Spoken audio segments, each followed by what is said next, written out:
and welcome to Rathod Science Academy. Today in this session we are going to see very important articles that appeared in our today's newspaper. So let's get started with our discussion.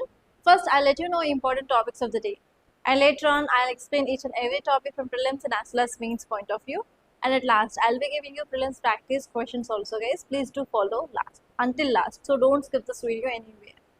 Okay, let us see the topics of the day. The first one is 9 policemen are sentenced to death in Tamil Nadu custodial murder case. And this topic is important from GS paper 2 under polity. And next topic is 518 out of 697 lakes in Jammu and Kashmir either vanished or shrunk. This is a report given by CAG. And this topic is important from environment and ecology and as well as polity point of view. And next topic is RS chairman and Lok Sabha speaker reject opposition notice seeking CEC's removal. This article is talking about removal of CEC motion, and this article is very important from your GS paper 2 under polity. And next topic is illogical acts. We discussed about this West Bengal's Malda Garao case, right? So this article is talking about this Garao, and this article is important from GS paper 2 under environment and polity. It is not environment ecology, it is polity. And next topic is arrest the grief. Livelihood issues are the heart of illegal sand mining in central India. This article is talking about illegal sand mining, and this topic is important from GS paper 3 under environment and ecology. And next topic is climate change as a public health emergency. This article is talking about GS paper 3 under environment and ecology. Now say this title guys, read out the title. Title says 9 policemen are sentenced to death in Tamil Nadu custodial murder case. What is this article talking about? 9 policemen got a punishment. What is that punishment? Death sentence. For what? For custodial murder case. So what are the keywords here? First one is custodial death is the keyword that you need to know what exactly the meaning of custodial death.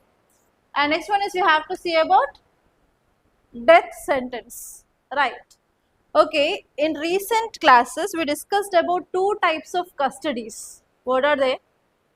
One is police custody and one is judicial custody. So if any accused who is put in this judicial custody or police custody, if he dies in either police custody or judicial custody, the meaning that is called as custodial death. Custodial death is nothing but the person is died in a police custody or judicial custody, whatever it may be. If he dies in that custody, that is called as custodial death. And now you guys tell me, what is the difference between police custody and judicial custody? Police custody happens in jail or lockup. Then judicial custody is under control of judiciary itself. If we want to do any investigation in this judicial custody, for sure we need to get permission from the court. But it is not in the case of police custody. In police custody we can keep a person for 15 days. But in judicial custody 60 to 90 days we can keep that person. And UPSC asked question regarding judicial custody earlier in 2023. So here you have to know exactly what is this police custody and judicial custody. Okay. Now why this people die in this custody? What is the reason?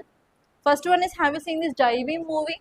In that Jai Bhim movie, in police custody, that guy had been tortured a lot and he will be dying in that custody itself, right? It is also an example of a custodial death.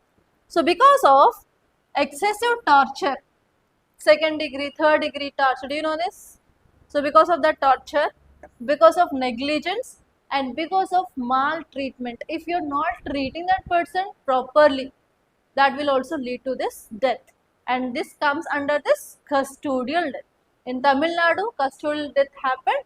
In that 9 police were involved, and for that 9 police, for all those 9 police, they got this death sentence. What is the meaning of death sentence in Telugu?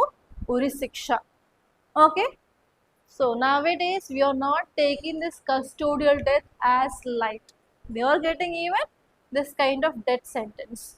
Okay, now you guys tell me, who can give pardon for this death sentence? Did we discuss this or not? Yeah. We recently discussed about pardoning powers of governor and pardoning powers of president. What are those 5 pardoning powers? Pardon, reprieve, remission, commute, respite. We have 5 pardoning powers. Whose pardoning power is more, governor or president? President. What are those 2 exceptions that we discussed on that day? Military courts. Related to this military courts, only president have the power, not the governor. Governor power is only related to the state laws only. Okay, next, second one. Yes, in death sentence, president only will have the pardoning power to remove all those. But what is the power of governor? He cannot pardon completely, or he can go for remit or other things, right? So if these people want to get the pardoning powers for this policeman, where they can go now? They have to go to governor or president, but president have the complete power regarding pardon in this death sentence. But what can governor do if in case? They can reduce this statement, or they can go for giving of a stay, or they can go for commute, right? So in this way you have to interlink everything. Okay, now you guys tell me, what are the reasons for this custodial death? First one here is excessive force and torture. There is a physical abuse, serious injuries, and very high maltreatment of these people in the custody, that will leads to this kind of custodial deaths. And second reason here is there is no proper legal enforcement in the jails. Because of that also it is leading to this kind of custodial deaths. And next one is there is no proper oversight related to this custodial debts. Because of this also there is increasing rate of custodial debts in India. Okay, if this custodial debts are happening, is that right? It is violating which articles? Article 21 talks about right to life and personal liberty. Article 21 is getting violated, and even every human being have their human rights. This human rights are getting affected. And if there is a maltreatment of any accused is happening in the custody, then what happen? It is also affecting the right to privacy, which comes under Article 21 again. Yes. So because of this, government should sit idle without taking any steps? No. So government is taking certain steps to control this custodial debts in India. First one here is related to judiciary. So if you see this judicial steps taken by the government came up with this D.K. Basu guidelines. Please make a note. D.K. Basu guidelines by Supreme Court. D.K. Basu guidelines by Supreme Court, and Supreme Court said that we have to protect Article 21. Article 21 talks about right to life and personal liberty, and in this guideline Supreme Court clearly said that we have to prevent custodial torture. We should not go for extreme torture in the custody. That is the first D.K. Basu guidelines of Supreme Court. And second one here is legal safeguards. We have this penal code, criminal penal code, CRPC. In that CRPC section 776 1A says that if there is any custodial death case, we have to go for inquiry. Inquiry is mandated now. That is given in the CRPC. And next one here is institutional oversight mechanism. Here this kind of custodial debts is affecting human rights, right? At the national level we have National Human Rights Commission. At state level we have State Human Rights Commission. So National Human Rights Commission, State Human Rights Commission, they are going to monitor, they are going to investigate, and they are going to recommend action on custodial violence. If there is any custodial violence which happens, means it is the responsibility of NHRC and as well as SHRC to monitor, investigate that custodial death or custodial torture. And regarding this police also, government came up with reforms. Government came up with modernization of police forces, and in that training also they are focusing on promoting human rights oriented policing. And next one here is, nowadays we started using more and more technology in this policing. Like we started using CCTV cameras in this police stations and even body cameras, and we are using eSaksha app also, so that we are focusing on real time evidence collection regarding this kind of custodial deaths, everything. So in this way, government is taking lots of measures to control custodial death. Okay, and it will be a prelims question or a mains question. In prelims, you may get question on the pardoning powers of governor and president related to death sentence. That is the first possible question. Second one is again police custody, judicial custody, differences, comparison based question. And next one is you can get question on fundamental rights, like which of the following right is getting affected. Article 21. Okay, and even there was a repeated question UPSC, right to privacy comes under which article and which judgment. Okay, so these are the 4 possible questions from your prelims. From mains, you may get what are the reasons, measures taken by the government, and what is your way forward. So like that you may get a mains based question. Clear? This is very important topic. Okay, see this next article guys, read out the title. 518 of 697 lakes in Jammu and Kashmir either vanished or shrunk. Say CAG. So it is talking about lakes. Lakes comes under what? Wetlands. Have you studied about wetlands in your environment and ecology? Yes or no? It is talking about wetlands. And who gave this report? CAG. CAG full form? Controller Auditor General. In which subject you will see this? In which subject you will see this? Environment and ecology, you will be seeing wetlands, and from polity you will see about the sky. So this article is combination of your environment plus polity. Now what is this article is saying? 518 lakes out of 697 lakes either vanished or shrunk. That means, is this article talking about the threat of wetlands or not? Threats of wetlands?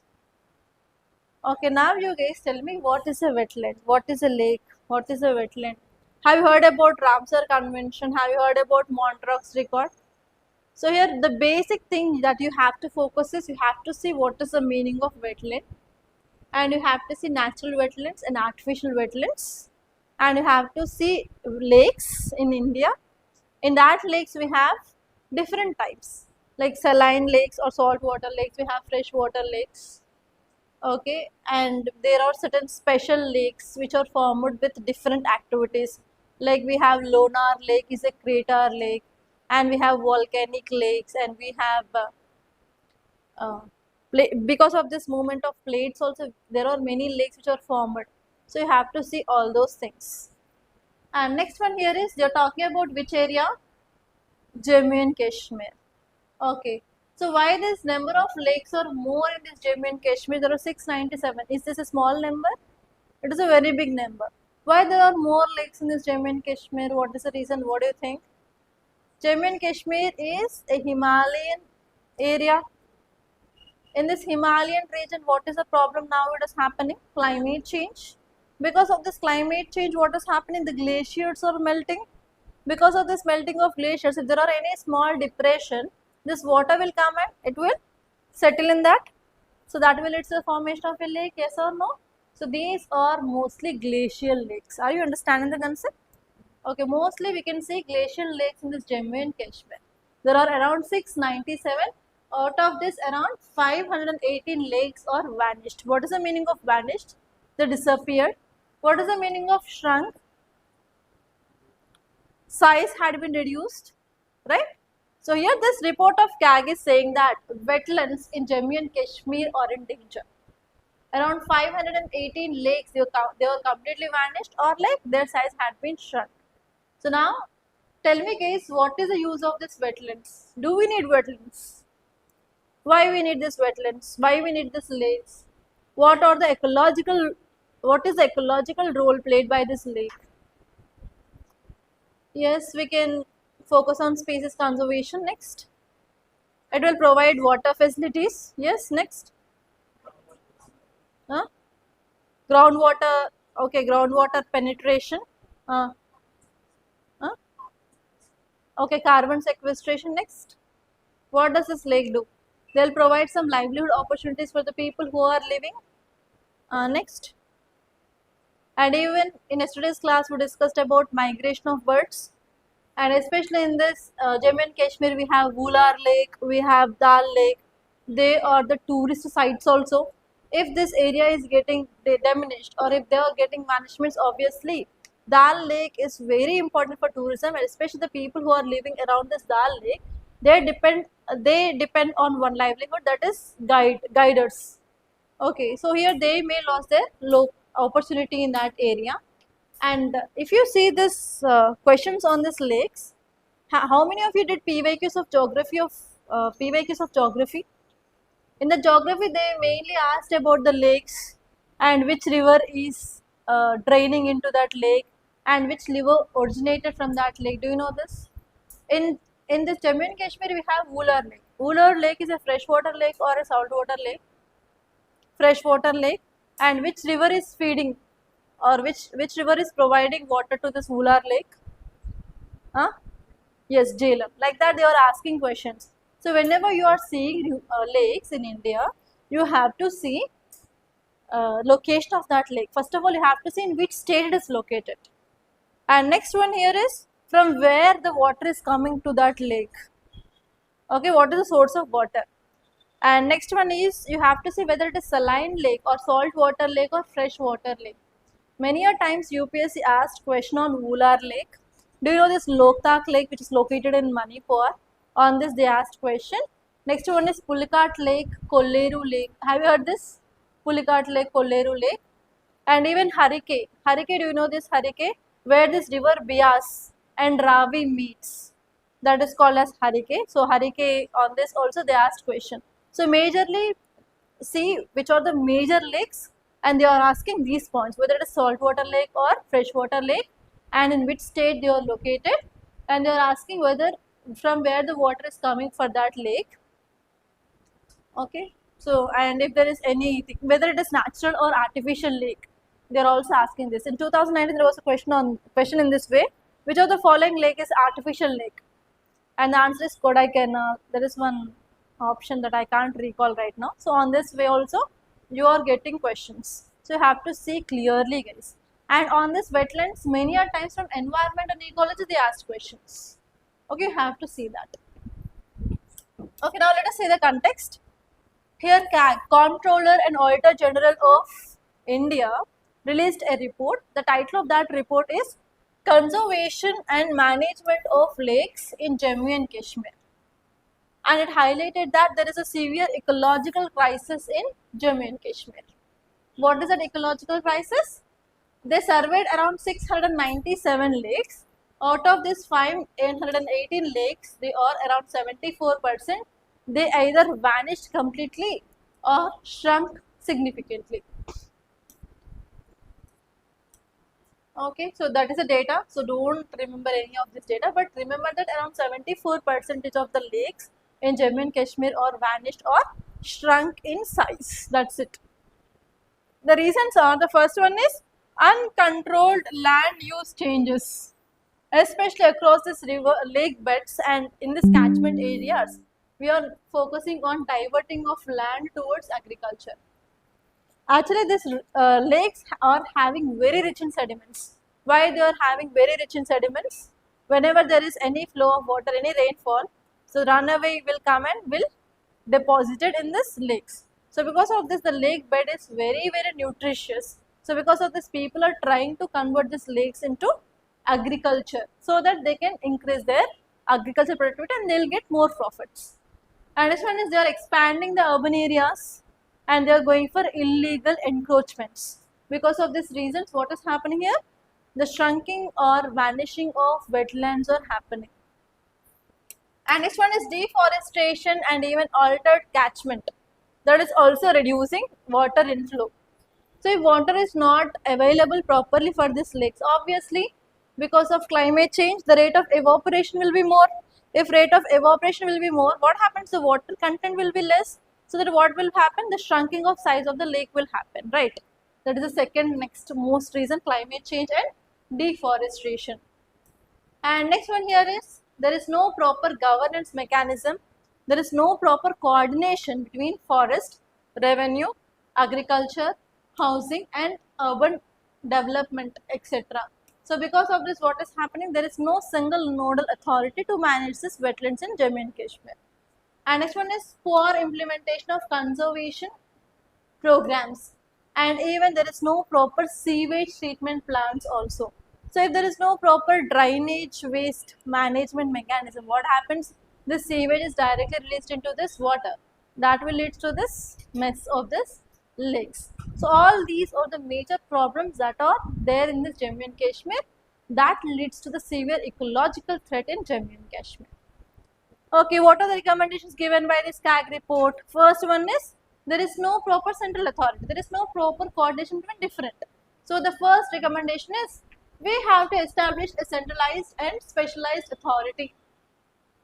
And that authority need to give, like resources should be there for that authority, and legal powers, accountability for conservation of this lake. And second one here is, we have to deploy multidisciplinary experts in this body. So who are that multidisciplinary experts? We need to have this environmentalist, we need to have this hydrological engineers, we need to incorporate wetland ecologists, and we need to include remote sensing or GIS specialist, etc. And we have to go for proper scientific conservation of this wetlands now. And next one is, we need to have to take urgent corrective measures so that we can prevent further degradation of the lakes in this region. And we have to integrate technology like satellite images, satellite monitoring, and along with that, stricter implementation of encroachments is very, very important, so that we can at least stop further degradation of this ecological ecosystem in that area. Okay, see this article, guys. RS chairman, Lok Sabha speaker reject opposition notice seeking CEC's removal. What is the article talking about? What is the keyword? Identify the keyword. CEC removal. Who is CEC? Full form? Chief Election Commissioner. Okay, read once again this title and tell me what does this title means. Rajya Sabha chairman and Lok Sabha speaker reject opposition notice seeking CEC's removal. What does it mean? Opposition party wants to remove this chief election commissioner and they want to pass this resolution in the house. Firstly, they came up with this motion of removal of the CEC, and they had been signed by certain members in Lok Sabha and certain members in Rajya Sabha, and they submitted this proposal to whom? Presiding officers, right? Chairman is the presiding officer of Rajya Sabha. Who is chairman? Vice President, clear? And who is speaker? He is the presiding officer of Lok Sabha.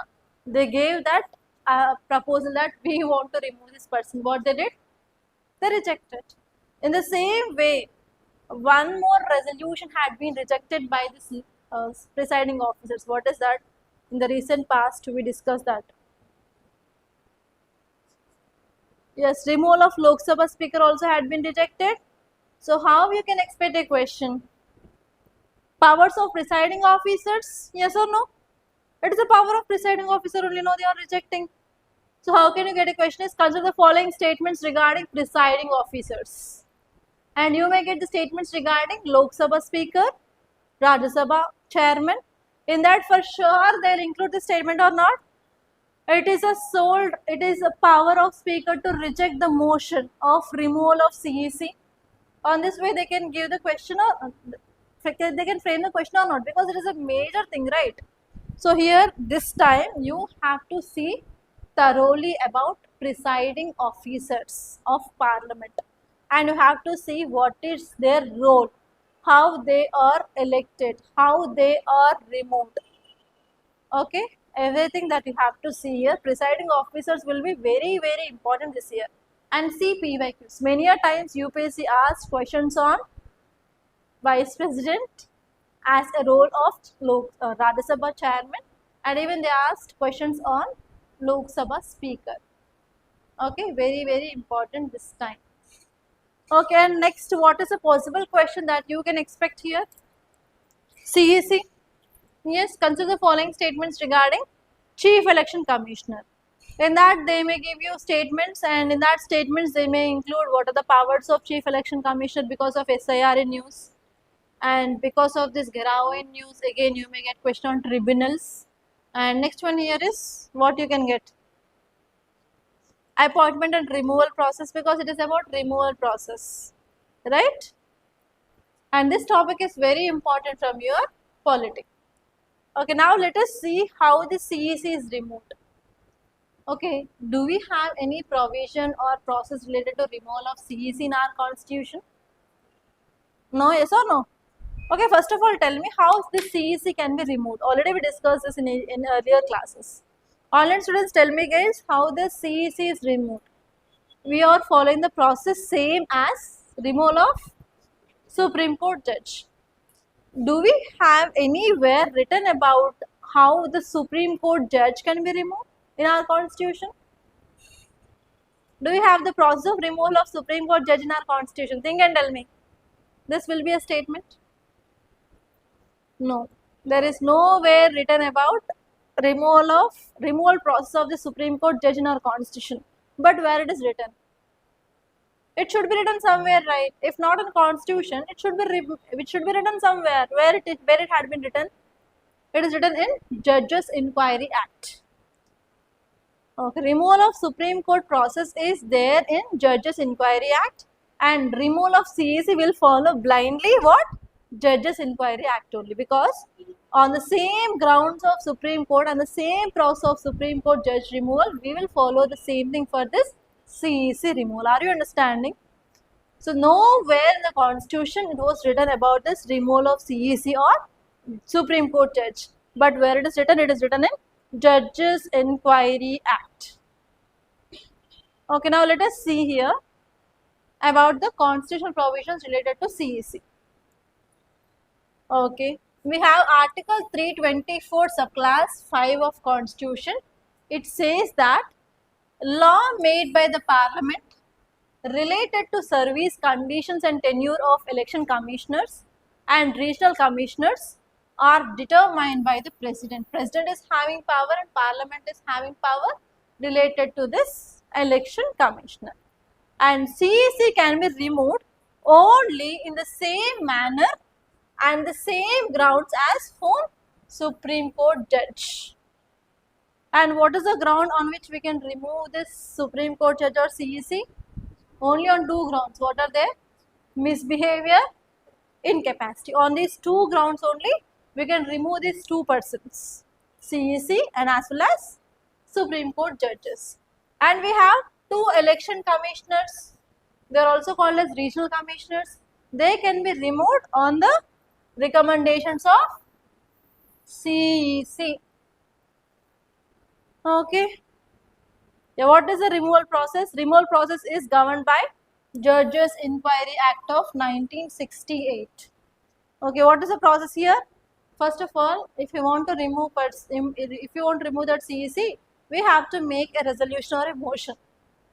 After the making of this motion, in that motion we have to clearly state what are the grounds for the removal. So what are the grounds of the removal of the CEC? Only two: misbehavior and incapacity. Other than these two grounds, we cannot remove that guy or any other grounds. And after making that motion, members of Lok Sabha and Rajya Sabha has to sign that.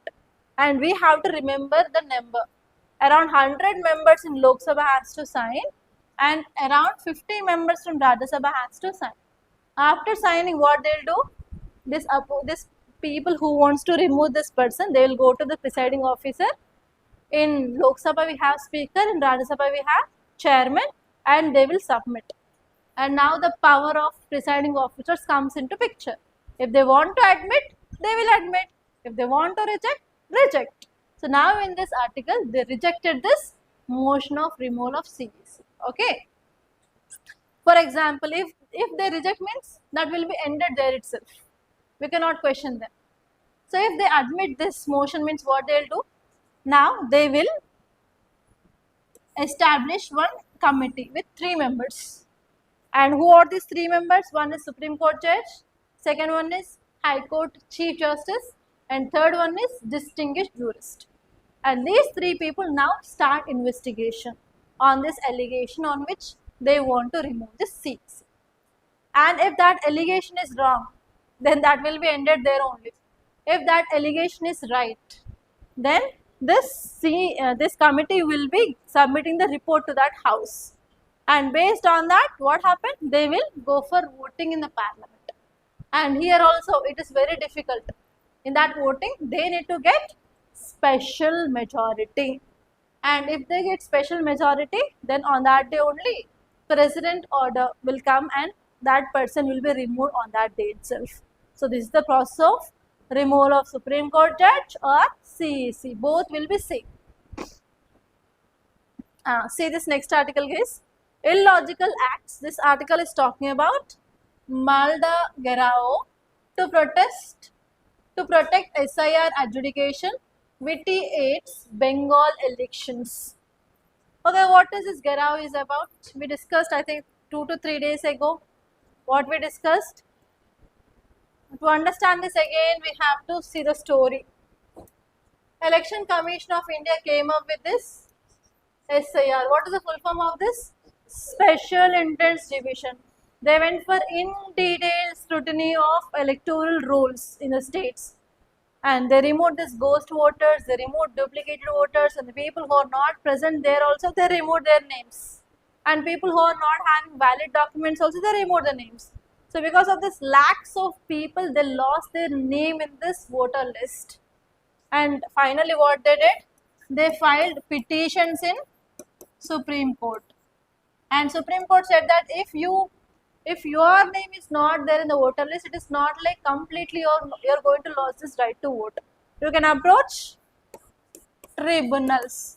And who are the members of these tribunals? We have retired High Court judges. And whatever the award or judgment given by these tribunals is final. There is no appeal. Yes or no? And now tribunal started hearing the cases of these people. And 2 to 3 days ago, time has been done. They will work till 5, not beyond 5. 5 has been done. And one group of people came and they locked the door for 9 hours from 5 p.m. till 11 p.m. There is no food for them and even no water. And finally, higher authorities came and they rescued these people. That is called as Guerrao. Okay. Now what happened? CJI responded to this situation. And what are the statements given by the CJI? It is undermining the authority of Supreme Court. It comes under which contempt? Criminal contempt. Yes or no? We discussed that right on that day. It comes under criminal contempt. And he also made one statement. West Bengal is the most politically polarized state. Like that he made certain statements. And now this article is saying that if these tribunals are not doing their work, if the work of these tribunals had been disturbed by these people means, can these people can go forward with clearing of these cases related to these petitions of losing their names? If these tribunals are not working, if the people are not getting their names in the voter list, what happened? Finally, who will be getting affected? People cannot exercise their right to vote, and obviously it will be having impact on West Bengal elections, yes or no? And West Bengal is going to have elections soon in the next 2 months, sorry, in this April month and May month. 4 states and 1 UT is having elections. What are those 4 states? One is West Bengal, second one is Assam, third one is Kerala, and fourth one is Tamil Nadu, 1 UT is Puducherry. West Bengal is there here, so that it will be affecting overall democracy. Okay, so this article is telling that overall democracy will be getting affected because of this kind of illogical acts. Are you understanding? So this is about this article, guys. See this next article, arrest the grief. Livelihood issues are at the heart of illegal sand mining in central India. Okay, this article is talking about very important topic, illegal sand mining. Okay, where can we see this sand?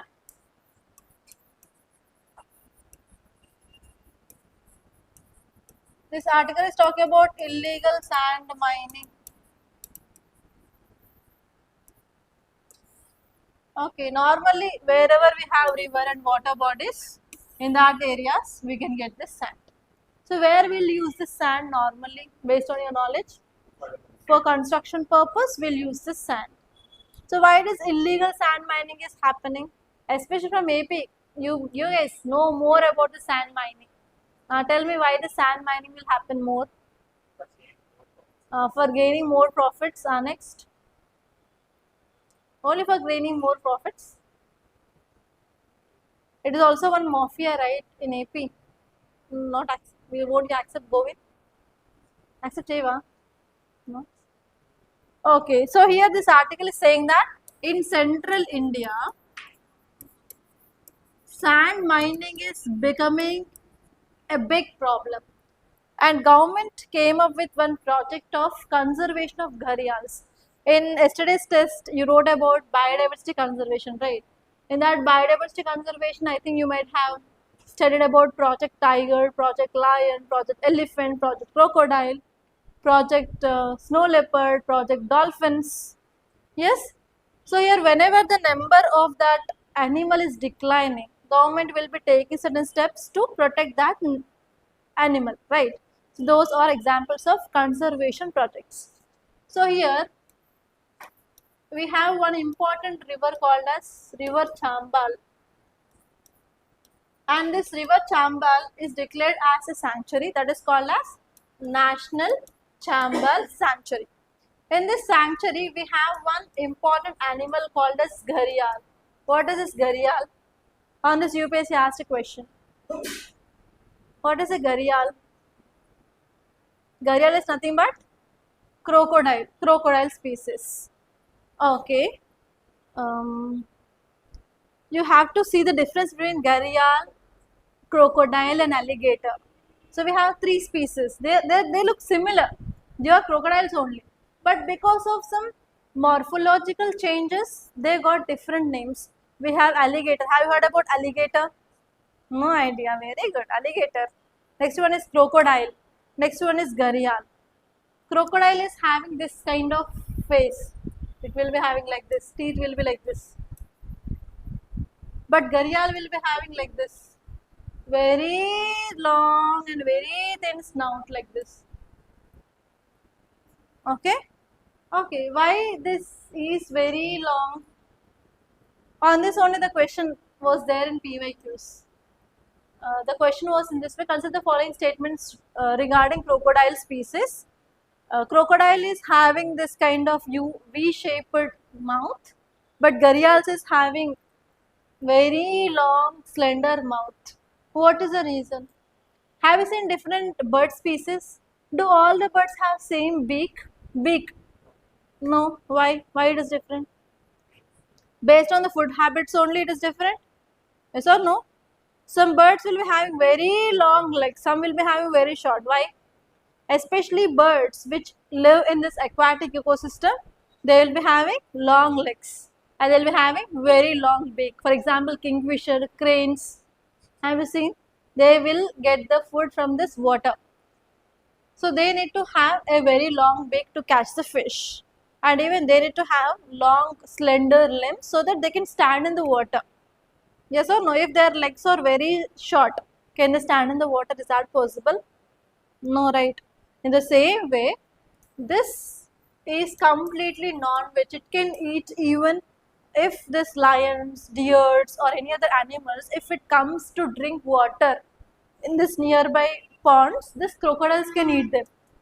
Have you seen crocodile attacking different animals in the water? It can attack tiger, it can attack lion, whatever the animal which comes to drink water in this area. If there is crocodile, come silently and it will kill that, it will eat that. But gharials will focus on only fishes. If they want to catch the fish, they need to have this very long, slender mouth. That is the reason. So if you see that animal, we can understand like exactly what is that food. Based on the food and the habitat where it is living, it will have impact on its morphology. It is one example. Okay, and this gharials will live in only fresh water. Okay, gharials live in fresh water only, and that too in this river Chambal, and it will be focusing on only eating of fishes. Now government came up with a project of gharial conservation, because gharials are an endangered category, because they live in only fresh water. But what is happening in India? Almost all these rivers get polluted. If rivers are getting polluted, Papa, what happens for this gharial? Obviously that lumber will be decreased, right? So because of this, government came up this project called as gharials conservation. On this gharials, UPSC asked around 4 to 5 times the question. One time they asked question is, in which of the following sanctuary we can see good number of gharials? Answer is Chambal, because in this Chambal area we can see 90% of our gharials. Because of this pollution, because of this drainage system, improper sewage system in India, our rivers are getting polluted. Because of this, it is affecting gharial population. So here government of India came up with this protection of this gharials. Okay. Now on one side, government is protecting these gharials because they are endangered. On the other side, illegal sand mining is happening in that region only. What happens? Obviously, what is happening here? Whatever the conservation steps you are taking, that is not effective in that region. Why? Because of illegal sand mining in that region. Why people are going for illegal sand mining? In this Central Asia, in this Central India part, they are not getting proper livelihood. Because of not getting proper livelihood, they are going for this illegal sand mining. Because of this illegal sand mining, it is affecting this gharial population in that Chambal river. Are you understanding? So this is about this topic. So here UPSC can ask you a question about this gharials. It can ask you a question about river Chambal. It can ask you a question about sanctuary. It can ask you about sand. In 2019 in Environment and Ecology, there was a question. Illegal sand mining and its ecological impacts. Okay, so you have to see in that way also. They gave 3 statements related to the sand mining. If you are going for this illegal sand mining, what will be happening? So what happens if you are going for sand mining illegally? If you are removing more and more sand, what happens? Percolation of water happens or not? No percolation of water. Next one is salinity of water will be increased, because the sand will be acting as a filter. Whatever the sediments which are there, it will be there on the sand. Only the fresh water will be percolated into water, into the ground. But if you are removing the sand, what happens? Salinity of the water will be getting increased, and even water percolation will be getting affected.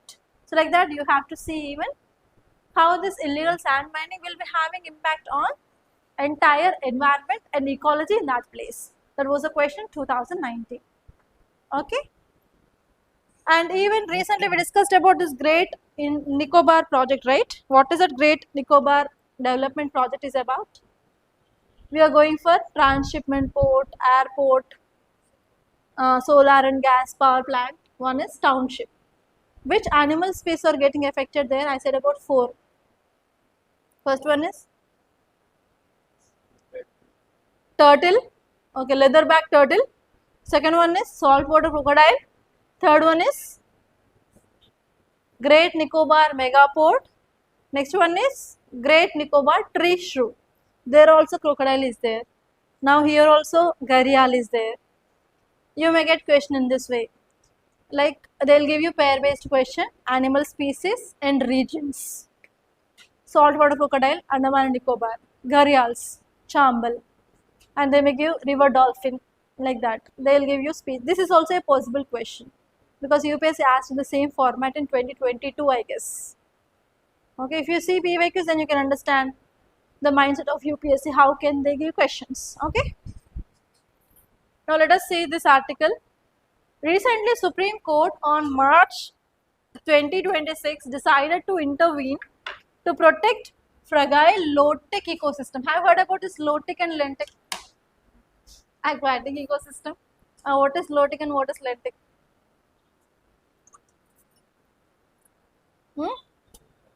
Low-tech means moving water, lentic means stagnant water. Examples for low-tech and examples for lentic.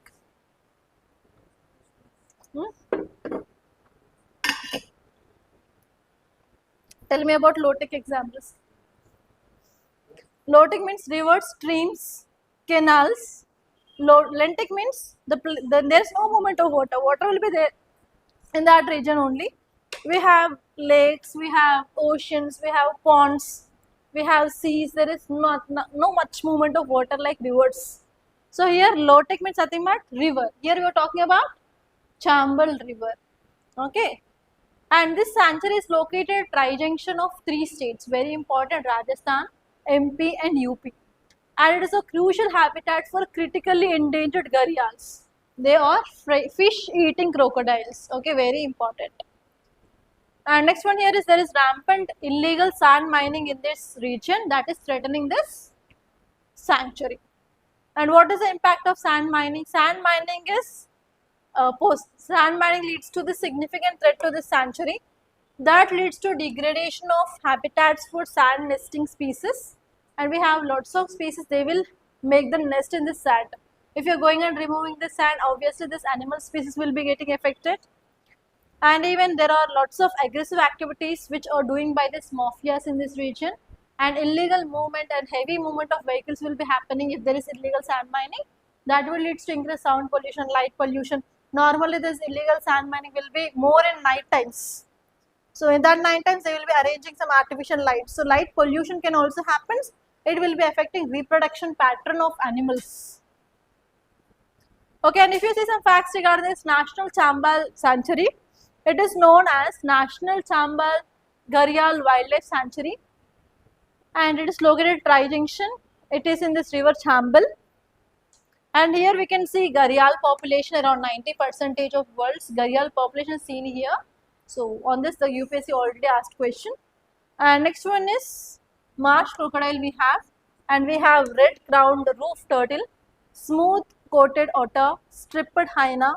So these are the animals that we can see, guys. And it forms a part of Project Crocodile initiative, where government came up with this project in the year 1975.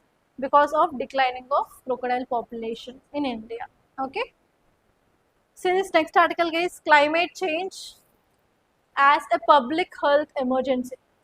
What is this article talking about? Climate change is happening, increased disasters. In recent class we discussed about snow avalanche, landslides in Himalayan states. That led to how many people died?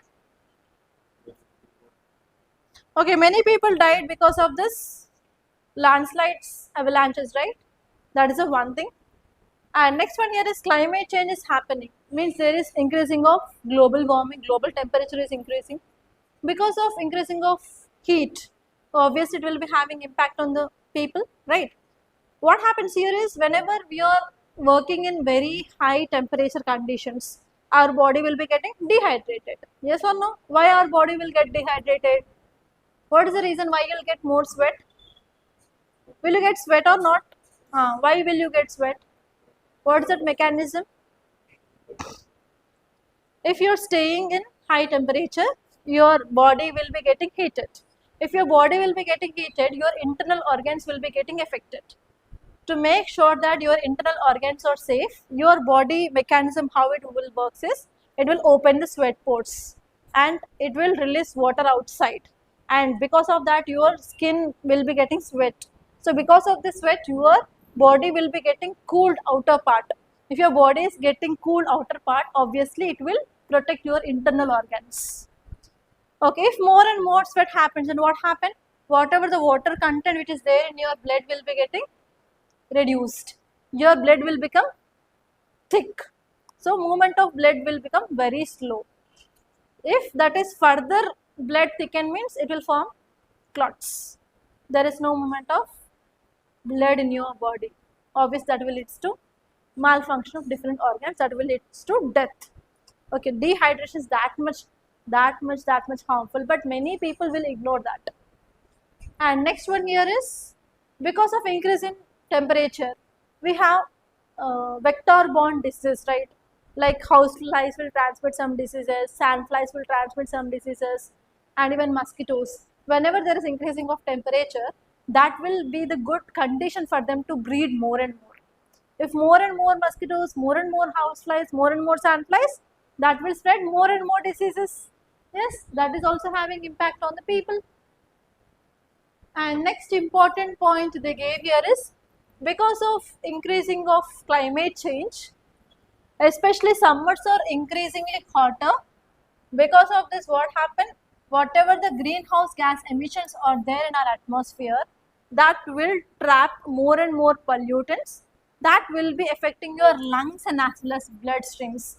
There will be increased chance of lung inflammation, lung function will be getting affected, respiratory conditions like asthma and chronic obstructive pulmonary diseases will be increased, and even there will be increased heart attack, stroke and hypertension, and even kidney impair will be happening. So because of this article is saying that climate change leads to this public health emergency. And one more thing they said here is, if there is increasing of temperature, if there is climate change, food production will also get affected, right? We are going to produce less food.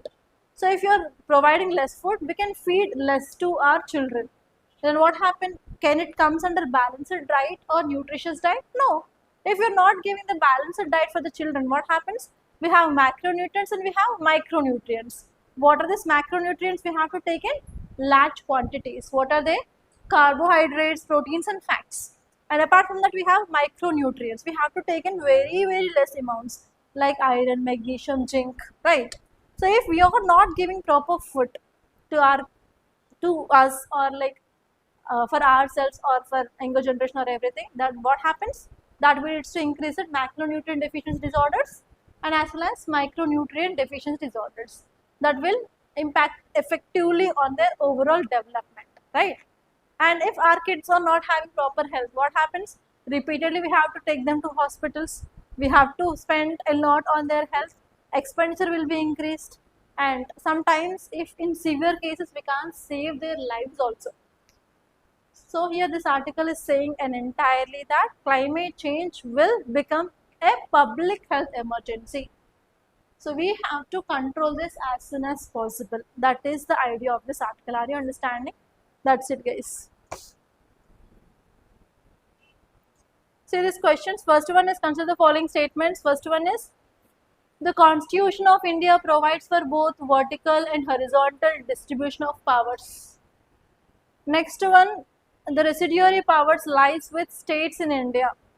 Third one, interstate council is a constitutional body. Which of the statements given above are correct? What about interstate council? Article 262. Okay. What about second one, residuary powers? If you have studied this historical background topic, you'll come across that residuary powers will be there with states or not. For sure, it will be not with the states, it will be with center. Remove this two. And next one here is, the Constitution of India provides for both vertical and horizontal distribution of powers. We have Schedule 7, what it talks about: union list, state list, concurrent list. It talks about distribution of powers between states and center only, right? So this is also right. What is the answer? A, 1 and 3 only. See this next question, guys.